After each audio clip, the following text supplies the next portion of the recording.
नमस्ते बच्चों, standard third Hindi 13 chapter 13वां चैप्टर है जिसका नाम है यूलिसिस और पॉलीफेमिस। ये यूनान की एक प्रसिद्ध कहानी है जिसमें हम चतुराई और बहादुरी से अपने अन्य लोगों की जान बचा सकते हैं। तो आइए, ये ऐसी ही प्रेरणा देती एक कहानी है जिसको हम पढ़ते हैं। तो उससे पहले यहाँ पे ये देखो, ये गुण है और ये कोड नंबर है। तो यहाँ पे ये 3 है, 3 के कॉलम में कौन सा वर्ण है? ब। तो यहाँ पे लिखना है ब। और 6 में है हाँ। फिर 2 में दू है। 5 नंबर में री। तो कौन सा शब्द बना? बहादुरी। तो ये कहानी किस पर लिखी गई है? इस कहानी से हमें क्या प्रेरणा मिलती है? बहादुरी। और आगे क्या है? 8 नंबर पे ओ, 10 नंबर पे है, 10 नंबर पे र। फिर 1 नंबर पे च, 9वां है तू,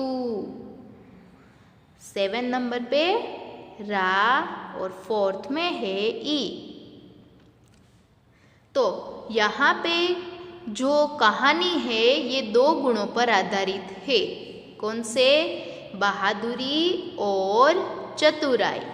तो ये कहानी में हमें प्रेरणा मिलती है कि चतुराई और बहादुरी से हम अन्य लोगों की, दूसरे लोगों की जान कैसे बचा सकते हैं।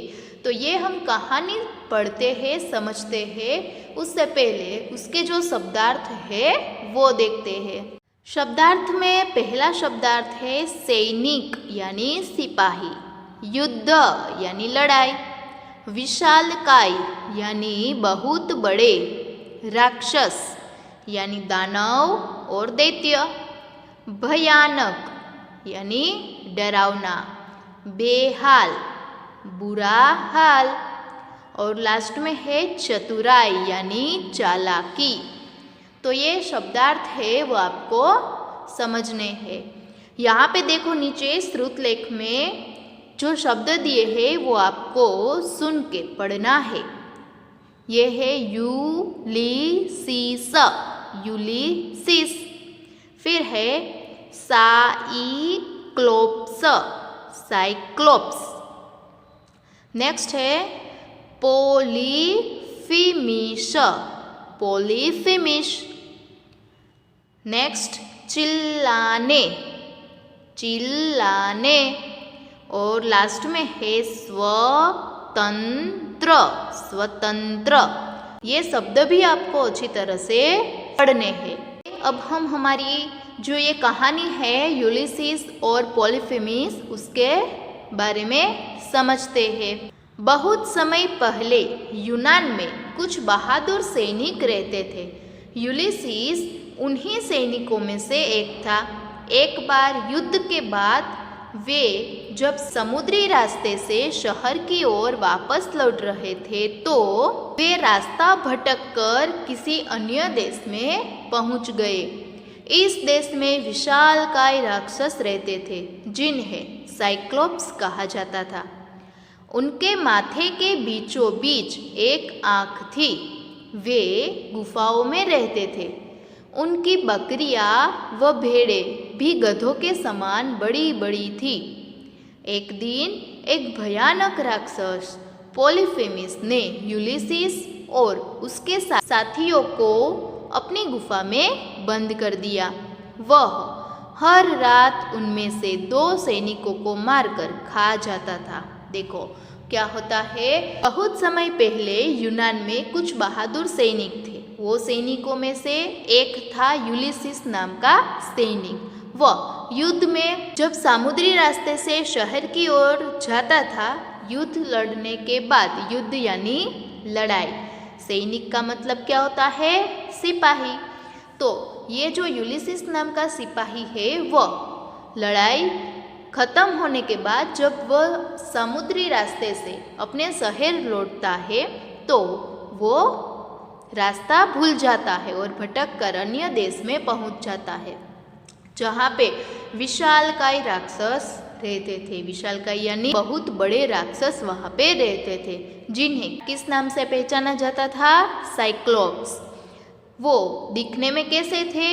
उसके माथे पे बीचों बीच एक आँख थी और वो कहाँ पे रहते थे? गुफा में। और उनकी जो बकरियाँ और भेड़ें थी वो भी गधों के समान यानी गधे जैसी बड़ी बड़ी थी। एक दिन एक भयानक राक्षस पॉलीफेमिस ने यूलिसिस और उसके साथियों को अपनी गुफा में बंद कर दिया। एक दिन ये जो साइक्लोप्स है उसने क्या किया? ये भयानक राक्षस है, उसने यूलिसिस और उसके जो साथी थे उसको एक गुफा में बंद कर दिया और हर रात 2 सैनिकों को मारकर वह खा जाता था। एक दिन यूलिसिस ने एक योजना बनाई। उसने पॉलीफेमिस को एक नशे वाला शरबत पीने को दिया, जिससे पॉलीफेमिस खुश हो गया और उसने उसका नाम पूछा। यूलिसिस ने कहा, मेरा नाम है कोई नहीं। नाम सुनकर उसे हंसी आ गई और वह बोला, यह कैसा नाम है तुम्हारा? मैं तुमसे खुश हूँ और तुम्हें सबसे अंत में मारूंगा। यह कहकर वह सो गया। उसके सोने के बाद यूलिसिस ने एक लकड़ी लेकर उसकी आंख में घुसा दी। वह दर्द से बेहाल होकर चिल्लाने लगा। उसकी आवाज़ सुनकर अन्य राक्षस गुफा के पास आ गए। गुफा बंद थी, इसलिए उन्होंने बाहर से ही पूछा, क्या हुआ? देखो, एक दिन क्या होता है, यूलिसिस ने एक योजना बनाई कि हर रोज 2 सैनिक मरते हैं, तो उससे अच्छा है कि मैं कोई उपाय सोचूं। तो उसने क्या सोचा? पॉलीफेमिस को एक नशे वाला शरबत पिला दिया। तो ये पीकर पॉलीफेमिस यानी जो राक्षस था वो खुश हो गया और उसने उसका नाम पूछा। तो क्या बताया नाम? कोई नहीं। ये नाम सुनकर ये राक्षस है उसे बोलता है कि ये कैसा नाम है तुम्हारा, और तुमने जो मुझे अच्छा शरबत पिलाया है उससे मैं खुश हूँ, इसीलिए मैं तुम्हें अंत में मारूंगा। ये कहकर वह सो जाता है। उसके बाद क्या होता है, यूलिसिस ये जो सैनिक था उसने एक लकड़ी लेकर उसकी आँख में घुसा दी और दर्द के कारण ये राक्षस है वो बेहाल हो गई, यानी उसका बुरा हाल हो गया, इसलिए वो चिल्लाने लगा। उनकी ये आवाज़ सुनकर अन्य राक्षस थे वो गुफा के पास आ गए। जो दूसरे राक्षस थे उसके पास आ गए और उसने पूछा कि ये क्या हुआ। गुफा बंद होने के कारण अंदर नहीं आए और बाहर से ही उसने पूछा भी क्या हुआ। सोचो पॉलीफेमिस ने क्या जवाब दिया होगा? यस, वह बोला, मुझे कोई नहीं मार रहा है। उसकी बात सुनकर सारे राक्षस वहाँ से इसलिए चले गए क्योंकि उन्होंने सोचा कि उसे कोई नहीं मार रहा है।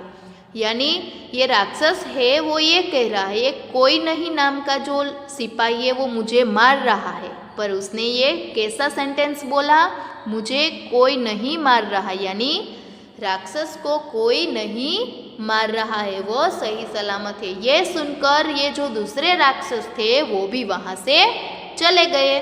आँख फूटने से पॉलीफेमिस को दिखाई देना बंद हो गया। अब प्रत्येक यूनानी सैनिक ने उसकी भेड़ के पेट से अपने आप को कसकर बांध लिया। अगली सुबह पॉलीफेमिस ने अपनी भेड़ों को बाहर चरने भेज दिया। भेड़ों के साथ ही यूनानी सैनिक गुफा से बाहर निकल गए। यूलिसिस से बदला लेने के लिए वह चतुराई दिखाते हुए बोला, कोई नहीं, तुमने मुझे मारा, लेकिन मैं तुम्हें कुछ नहीं कहूँगा। तुम मेरे पास आकर बैठो। परंतु उसे कोई उत्तर नहीं मिला क्योंकि यूलिसिस अपने साथियों के साथ पहले ही गुफा से बाहर जा चुका था। देखो आगे क्या हुआ। उसकी आँख फूटने से कारण जो ये राक्षस था पॉलीफेमिस, उसे कुछ दिखाई नहीं देता था। तो प्रत्येक जो यूनानी सैनिक थे उसने क्या किया, भेड़ और बकरियों के पेट के साथ उसने अपने आप को कसकर उसे बांध लिया, खुद को बांध लिया। अगली सुबह जब ये राक्षस है पॉलीफेमिस, वह उसकी भेड़ों को चराने के लिए जब उसे बाहर भेजते हैं तो सभी यूलिसीस और उनके जो साथी है वो चतुराई से ये भेड़ बकरियां है उससे ये इस तरह पेट से लिपट कर वह सभी एक एक बाहर गुफा से बाहर निकल जाते हैं। क्योंकि ये राक्षस है उसे आँख फूटने के कारण कुछ दिखाई नहीं देता था, इसीलिए वह सभी सैनिकों और यूलिसीस इस तरह गुफा से बाहर निकलते हैं और अपनी जान बचाते हैं। पॉलीफेमिस जो राक्षस था वो ये कहता है कि तुमने मुझे मारा है लेकिन मैं तुम्हें कुछ नहीं कहूँगा, तुम मेरे पास आकर बैठो, ये ऐसा बोलता है। कौन?